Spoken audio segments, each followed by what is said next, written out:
As part of the Frost Foundation Lectureship Series, the TCU Center for International Studies, CIS, brought 3 Cups of Tea author Greg Mortenson to campus earlier this semester. I was lucky enough to interview the man whose story of survival attempting to climb K2 is what inspired his now life work. It is this story that was investigated by 60 Minutes. I stumbled into a little village in Pakistan called Corfe. It's a very remote village.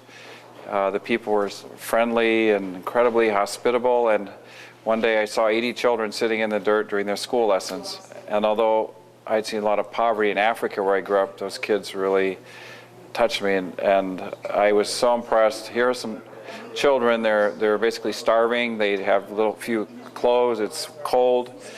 They're outside in the dirt during the school lessons. There wasn't even a teacher there. The teacher spent half his time in another village. So I felt, well, they asked me, could you help us build a school? So I made a promise, and that was 1993. So I'm still, 18 years later, still working in Pakistan, Afghanistan. It's a beautiful story, and it's a lie.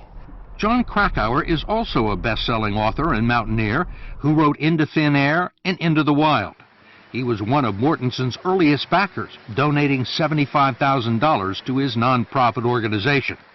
But after a few years, Krakauer says he withdrew his support over concerns that the charity was being mismanaged, and he later learned that the Corfe tale that launched Mortenson into prominence was simply not true. Did he stumble into this village in a weakened state? Absolutely not. So nobody helped him out and nursed him back to health? Absolutely not. I have spoken to one of his companions, a close friend, who hiked out from K2 with him. This companion said, Greg never heard of Corfe till a year later. People like TCU communications professor Jeff Girard invested class time for Mortenson's cause and ended up raising money for the Central Asia Institute through the Pennies for Peace project.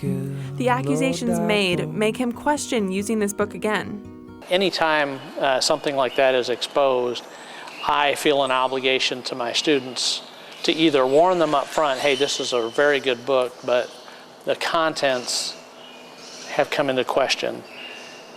And at that point, as soon as it raises it in my head, I still believe it is good, it does tell a very good message, but with so much of the data in question, I would have difficulty with the integrity of putting that in front of my students. Despite the 60 Minutes piece, CIS Director Jane Kuko said she still trusts in the message of 3 Cups of Tea.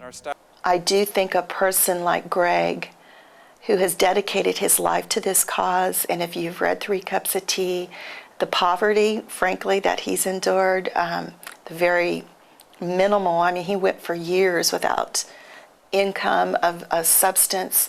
I mean, I think it's a very amazing story. And just to come in and try to bring that all down in a 15-minute report that doesn't even present the other side, I remain a believer. Chandler Cochran, TCU News Now.